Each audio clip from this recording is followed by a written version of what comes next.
Hello you lot. As you can see, we've got some batteries here. So we're going to talk about LiPo batteries. Because people ask me, how do you maintain or look after LiPo batteries? And I can tell you, the way that I do it doesn't necessarily mean that it's the right way or a good way or a smart way or whatever you want to call it, but it's the way that I look after my batteries. And to be honest, I don't have any issues as of yet. So yeah, it is what it is. This is what I do. So if you want to follow what I do, that's fine with me. If not, go and do something else.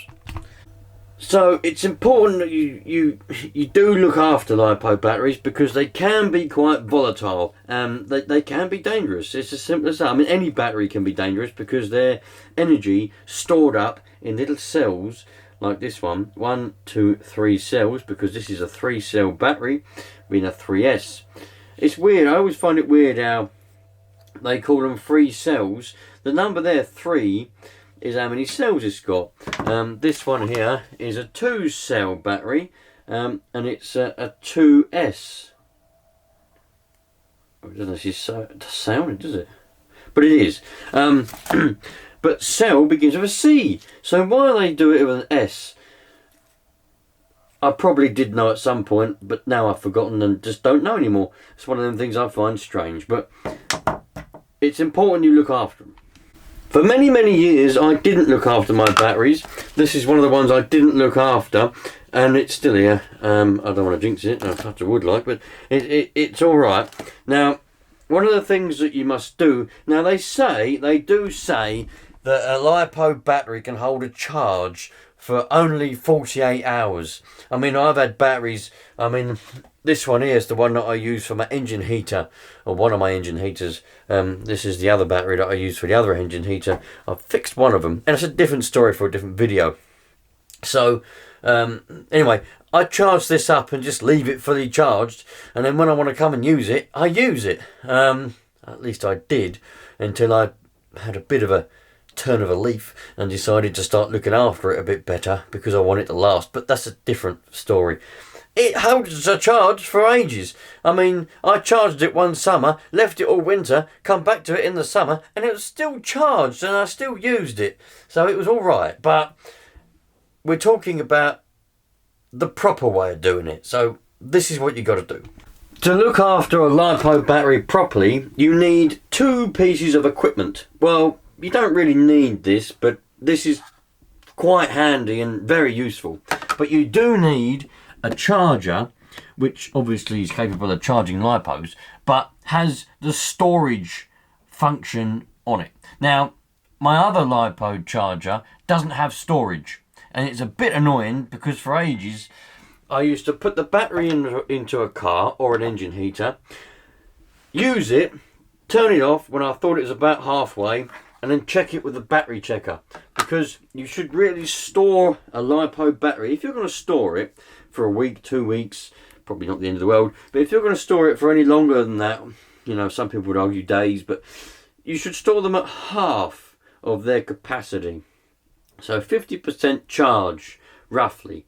That's a safe storage charge, and that is, you know, the battery won't degrade. Because if you leave a battery, most batteries, apart from car batteries, lead acid batteries, they like to be kept fully charged, topped up all the time. If they're kept at low charge or empty, that's when they die. But LiPo batteries, as we're talking about LiPos, they like to be kept at any long periods of time. Not at low voltage, because that's bad. Not at high voltage, because that's bad, or capacity. But at a medium, halfway is where they like to be. So let's have a look at how we do that. So this one was actually at 34%, so it's a bit lower than it should be. I'll have to give this one a charge up. But it's not the end of the world, that's a reasonable thing. This is actually a new battery anyway. But this one is, I put this on the storage mode about a month ago, and it's at 57%. Each cell, 56 on cell 1, cell 2, 57, cell 3, 58%. Brings a total of 57%, 11.65 volts. So we can test them with this battery checker. You can get all different types of these. This one is about 15 years old now. I bought it from an RC shop, and you can see exactly what it is there. If you want to get one, they'd probably still do them. If not, get a different one. Now, this charger, when you switch it on, I think it's that one. There we go. You switch it on, and you can select what type of battery you want. By the way, this charger here, I do recommend. It's a good charger.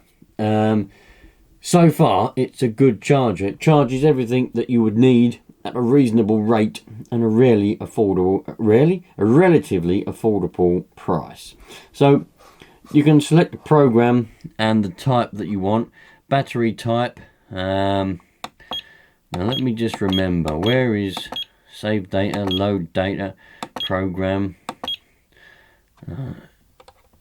battery. Oh, there you go, storage. So you select LiPo. I couldn't quite remember. So you select LiPo, and you select, we don't want 2S. Well, you could do, but I would want to select, no, not 6S. 3S. 11.1 volt. Oh, that's discharge. Balance. So you've got all the different options there. Storage. 7.4 volt. 2S. Oh, that's the amps. 1 amp. 11.1. 14.8, that's 4. You know, it tells you there, and the voltage. So you select what type of battery it is, and then you just press go, right? And that puts it in storage mode, and that will charge or discharge, depending on whether your battery's charged or discharged. It'll either charge it or discharge it to halfway. And then once it's done, you forget about it and you put it in a cupboard. Well, you put it in one of these storage bags if you want to be doing it properly and safely. Put it in a LiPo bag. It's supposed to be fireproof. If your battery bursts into flames one day, it should be contained inside there, and you should be happy. I always do the storage thing, and then I check it with the checker, and then I forget about it and put it in the bag, and then that's that, happy days. The fact of the matter is, you probably will be alright if you didn't bother with the storage thing, and you just, like, for years I'd charge them up and then I'd leave them. I did put them in the storage bag, but yeah, it can be dangerous, and I definitely recommend, I'll recommend to you that if you're asking for advice or looking for advice, I would say that you do be careful, and you just be safe with them, because they can be dangerous. If you've ever seen a LiPo, I had a Chinese battery that I bought from eBay, a LiPo one, and within a few weeks it swelled up and burst into flames. I know it could be arguable whether I treated it properly or not, but if you've ever seen a LiPo go up, when they do go up, you'll be glad. You know, if that's in your home, that could cause a problem. It could be, or anywhere that could cause a problem, because they just burst into flames, and that's that. And they can go at any time. At any time, they don't have to be charging. Charging and discharging is the most dangerous time for them, but they can just be sitting dormant and all of a sudden burst into flames. Normally, only if they're damaged. And I'm going to get some comments saying, you're making them sound worse than what they are. Don't get me wrong, they're extremely safe at the same time. They are extremely safe. But a battery, all batteries have an element of danger, because they're stored up electric energy, stored up, tightly packed, you know. So, yeah, I would recommend, especially if you're storing them in your home or anywhere like that, just look after them, store them properly, yeah. So I would recommend you do the storage thing. You buy a charger. I think, don't know what these are nowadays, these chargers. This one's not old, but I think these are about 50 quid, them chargers now. You can get more expensive ones, but this is a good charger, a £50 one, probably within most people's budget these days. And it'll do the storage thing. It'll charge all your batteries for you. It charges lead acid, you know, all the batteries you can think of that you would be using. It'll charge them, plus it will do the storage mode, which is what you want. Get yourself one of them. Test your batteries. Put them in a LiPo thing. You know, if you see, that's the thing. What put me off, and it used to, you know, when I had a Savage Flux, I had a Kyosho electric monster truck thing. It wasn't a Mad Force, but it was something else. And And plus I got the drift, the drift car and all of that. They all had LiPo batteries in. The Flux had two 3Ss, because that was a 6S, that HPI Savage Flux. Now, what put me off was, you had to sort of plan, because of the batteries. You had to you put them in storage mode, and you couldn't just go, you couldn't just be sitting on the settee and think, I'm going to go out there for 10 minutes before work or whatever it is, and have a blast around. Because you'd have to wait half an hour or an hour for your batteries to charge up, because they're in storage. So you have to sort of plan it. But a bit annoying, really. That's why I just kept them fully charged, because then when I wanted to go out, they were there charged up. But there you go. It is what it is. So I hope what I said, like I say, is it advice? Probably not. But I hope what I've said to you helps you a little bit. And you'll think about going to get one of these chargers. If you're going to get one, this one I recommend. It works well. It's a good charger. Charges everything, as I keep saying. So you can probably get them in model sport and active scale models, and any good model shop probably sells them. Wheel spin models probably sells them. You probably get them anywhere. Good charger. And yeah, I hope that the ones of you that asked me, and anybody else that might be watching this video, I hope that the information has helped you out a little bit.